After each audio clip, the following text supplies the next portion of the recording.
All right, let's talk about 7 must-have everyday carry tools for home inspectors. Let's go. All right, let's talk about 7 must-have tools for home inspectors. These are what I carry every day in my pockets or on my belt.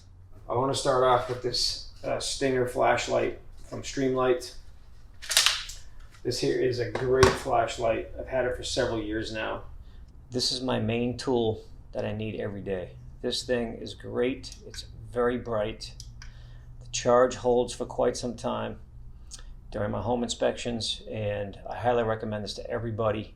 If you are going to inspect a home, you must have a very powerful flashlight or you will miss things.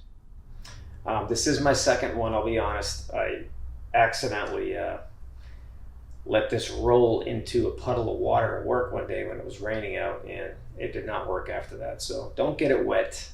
Definitely don't get it wet. It does come with a piggyback charger. It does not come with the extra battery.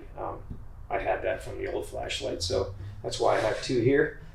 Okay, the price of this is expensive. It's around $130 to $150, depending on when you buy it or where you buy it.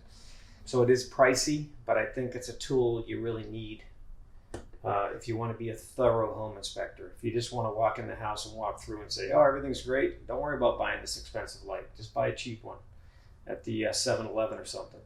But if you want to be a good inspector, you're going to be thorough with all your houses, with tall ceilings, whatever, crawl spaces, attics.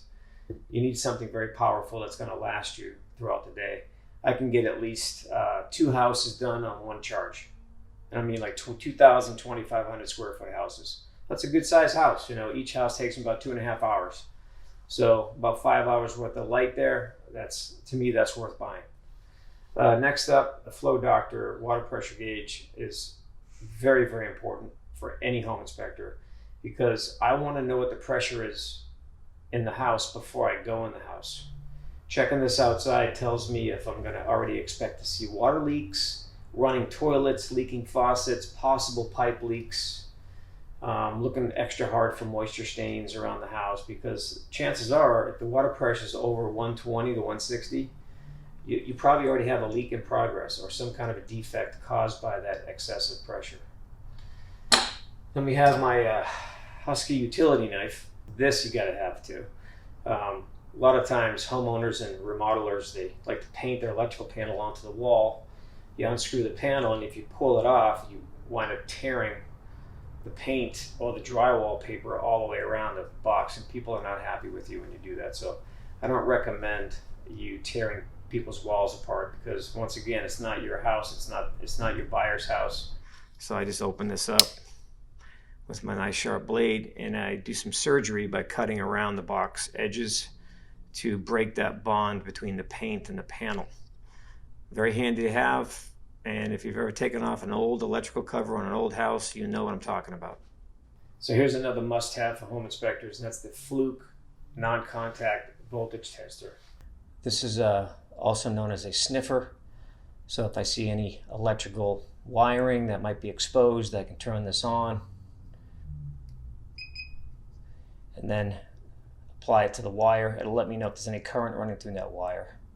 So this comes in very handy in crawl spaces when you see exposed wires, or in the attic, or maybe just in the house in general or outside. So it's a very effective tool. It's good to have. It's also my #1 tool to check a electrical panel to make sure it's not energized before I touch it with my hands.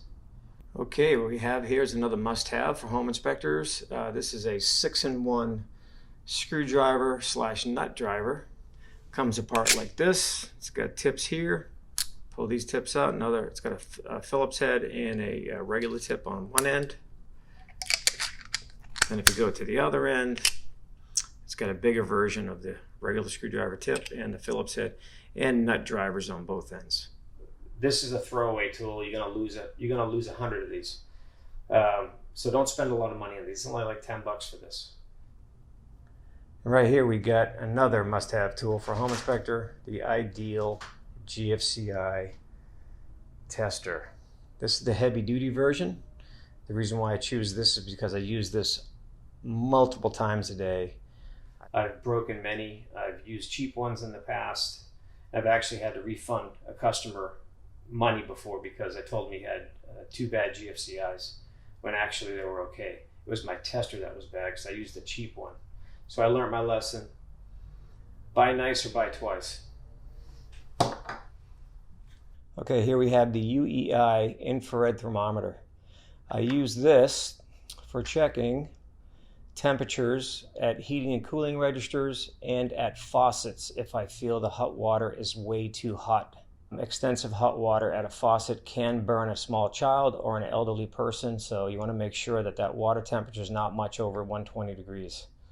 So, real good tool. This does have its limitations. If you're doing heating and cooling temperature checks, I would recommend getting as close as possible to the register, because if you do it too far away from the register, it'll give you a false reading. But otherwise, it's a great tool. This here is the JUKMO tactical belt. Great belt to have, especially for home inspections. Simply clicks together, unlatches very easily. It does not come undone while I'm working. That's a really solid belt. It also has a stretch nylon, which conforms to your waist. So if you're bending and twisting and maybe a crawl space or an attic, you're not going to feel the belt at all. It's going to twist with you and stretch as needed. Great belt, and right next to it we have the Streamlight flashlight holder. Definitely recommend both of these. You may ask, why choose these brands instead of others? Well, trial and error over the years. These to me are the best tools, and I continuously use them every day during my home inspections. These are the tools you need to be a general home inspector. Whether you're inspecting a condominium, townhouse, single family home, this is what you need. Of course, I know you're going to ask, you don't use any of the tools? Of course I do. I have a van full of tools right here that we're going to unpack on the next video. So please like and subscribe and hit the notifications button so you will know when my next tool video comes out, as well as other home inspection training videos, home inspection disaster videos. Check out the channel. You'll see a lot of those on there already. Thank you.